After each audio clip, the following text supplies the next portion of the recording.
Hey, what's going on, guys? It's Sam or xJawz, and today I'm bringing you guys a free-for-all gameplay on the map Underground where I use the PM9 SMG, and I want to talk to you guys about how to avoid being killed right when you spawn in free-for-all, and also how to avoid being killed when you are on a kill streak and someone spawns right around you in free-for-all. These have got to be the two most common things people ask about whenever I post a free-for-all gameplay where I do really well.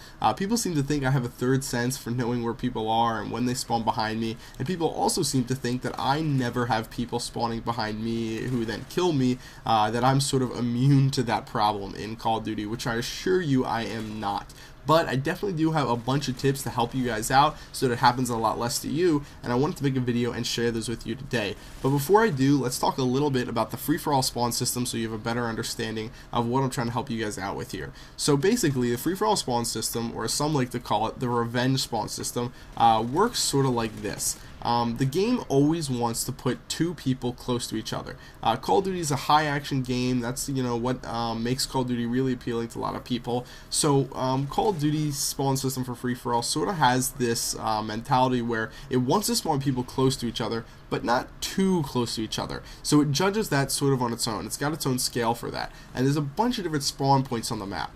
So whenever two people are close to each other, whenever the game spawns two people close to each other, and guy A kills guy B, well, then a spawn point near guy A opens up suddenly. Now within his vicinity, it's only him, unless there's another guy who's ran into that area before, or runs into that area, right as he kills guy B. And then as soon as that spawn point near person A opens up, then someone else on the map, or person B who just died, is going to spawn there.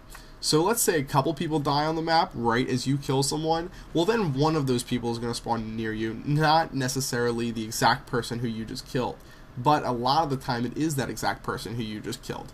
So regardless of whether or not it is that same person, you have to deal with the problem of people constantly spawning near you, and sometimes when it is the person you just killed, them knowing exactly where you are because you just shot them in the face, and they're also looking to get a little bit of revenge then.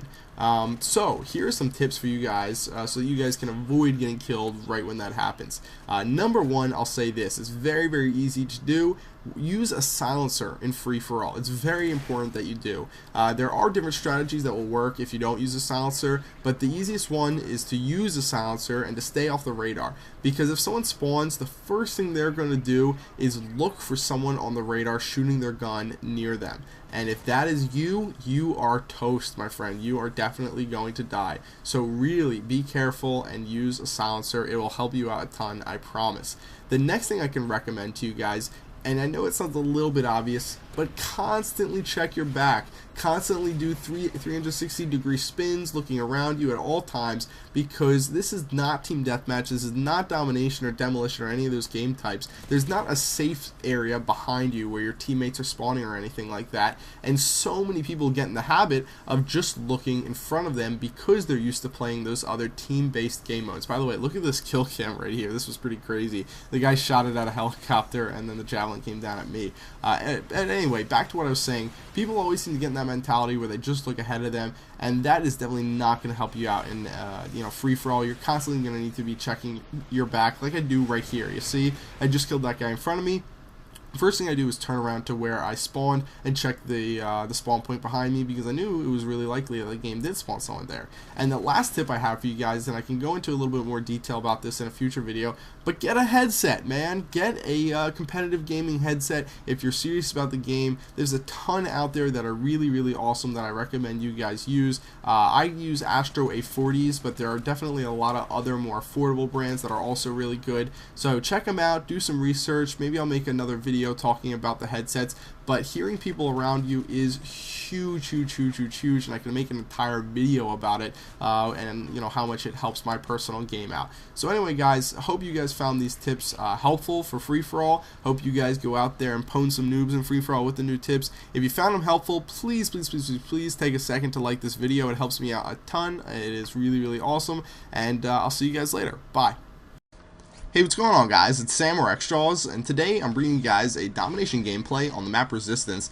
This gameplay right here was one I got with the PP90 SMG, and this was one of my first gameplays I got on the PS3. I'm going to be switching back and forth, posting gameplays from each console. But something I wanted to mention was I want to thank you guys for earlier today showing up to like and favorite my video. I really appreciate the support I got on that video because I'd be lying if I said that I don't see the fact that a lot of people are disliking my videos lately, and I'm going to do my best to show you guys the content that you guys are really enjoying, like videos where I'm doing live commentaries, top 5 plays series, which I'm going to start back up soon, and also videos where I'm doing a lot of tips or giving you guys a lot of tips. So yeah, that's really all I want to say. Just thanks for supporting me on my last video, the free-for-all tips and tricks one, and I'll try and make as many videos as I can that are just like that. So what I want to talk about today, first of all, is opening routes for Call of Duty. Obviously, it kind of already happened in this gameplay. I already started with my opening route, but I can still talk about it and give you guys some tips for the way you should start off a gameplay, which is huge, because if you can start off a gameplay really well, you can also finish a gameplay really well. You're just going to give yourself that much of an advantage as far as getting your point streaks, kill streaks, all that sort of stuff, and having a good game. So in the beginning of this gameplay, what I did was I first captured the C flag, and I know it's not really much of an opening route, but my particular strategy when I play Resistance and I spawn on the side that I did for domination is always to get both of those flag captures, both C and B, because they're both really easy to get, and that gives you a free 2-point streak. And in this gameplay, got me my UAV because I think I had hardline on. Yeah, I had hardline on. So it was just kind of a free UAV. The reason why I like to run to B is not just because of that point streak, though, that I get for capturing it, but also because I was using an SMG, and if you run to the left side of the map and you go for the flag capture, then you're really close to a wall right ahead of you. You're really close to the van and this building that I'm standing in right now. And the reason why that's important is because if you're far from it and you have a long line of sight, then an assault rifle is going to obviously play to your advantage, and also is going to play to the advantage of the enemy team, because they're going to have a long line of sight to shoot you too. But because it's that really close quarters area, and because I have that SMG with rapid fire on it, I feel really comfortable rushing that way, turning that corner, and looking at the van and looking at the building behind it and shooting people who are in it. It's really easy to make that turn around that corner to the right, kill people by the van, and then using the cover of the van, kill people in that building. It's just a really great opening strategy. And things you want to consider for really any map whenever you're trying to figure out which way you want to open the gameplay, which way you want to run at the very beginning, is what gun you're using. Obviously, you want to play to the advantages of your gun, and what point on the map, what vantage point on the map can you get to before the enemy gets to that same position. For example, in this case, B was that vantage point. Getting behind the wall where I captured B behind is a really critical position to get in, because it allows me to capture the flag while still being covered really well. In other maps, you might look for places where you can, clip, which is also known as head glitching, where the enemy can only see your head, even though you can shoot over that area, like a barrel or a big, wooden crate. Things like that are really good to get behind. A bad vantage point to get to, for example, might be in that building that's behind me right now, because when you rush right into that building, your only real option is to kill people who are also running into that building, or to pop out right here at this door that I'm standing at right now and let someone shoot you from pretty much any direction outside of this door. It's not that great of a position to run to. And also, the other position that I could have ran to, instead of going to the left or down the middle, was the A flag, going up those stairs, and that's obviously a really bad one for me to head to. A lot of people use assault rifles on that side of the map.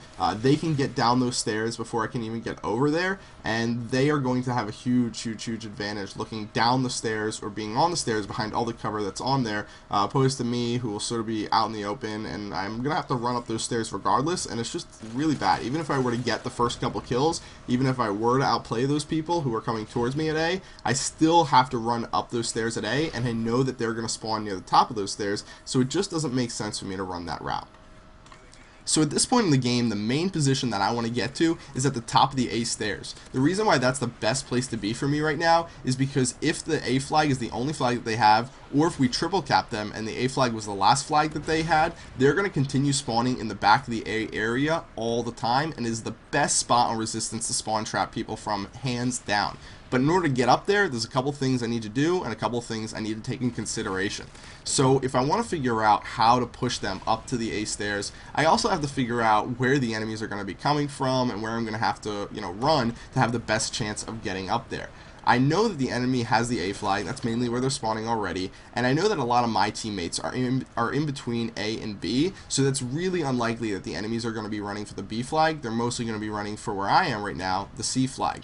Next, I got to consider the different ways they could run. They're obviously not going to run all the way down to the B flag on that really far side of the map, but the two areas that they might come from are the middle of the map in that building area, like running downstairs in the broken building that's burning, or running on the stairs that I'm at right now, the A stairs. It was really unlikely that they'd be going to the middle building because they'd probably run into 2 or 3 of my teammates who were spawning at the B flag while going down there. So I knew that the A stairs was the area I was going to need to confront them if I wanted to get up here. Going through the building would have been difficult because I just would have been in the middle of this street right here, and I would have been looking uphill, and they probably were already set up here. So I had to slowly advance with this ACR right here using an assault rifle up the A stairs, using cover to my advantage, backing up until I finally got up into the position I'm in right now, and really, I have to say, there's nothing better than it. Right there, I got a nice little triple spray, and you'll see I continue to kill a bunch of people up here. Unfortunately, one bad thing that happened was when I was spawn trapping people, I didn't realize that I already had a Reaper saved up, and I continued getting a kill streak up to my next Reaper, which meant I lost it.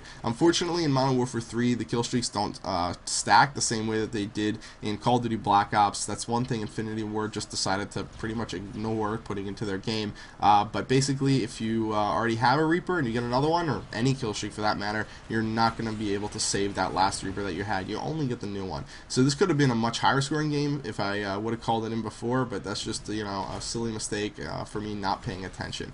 So, you know, what am I going to get? But anyway, this gameplay is wrapping up. Again, I want to thank you guys for supporting me on my video early. I really appreciate the like ratings and all that you guys gave me. Hope you guys also enjoyed the tips I gave you in this gameplay, and I think I'm going to bring you guys some more mobs like I was saying before, so stay tuned for those. See you guys later.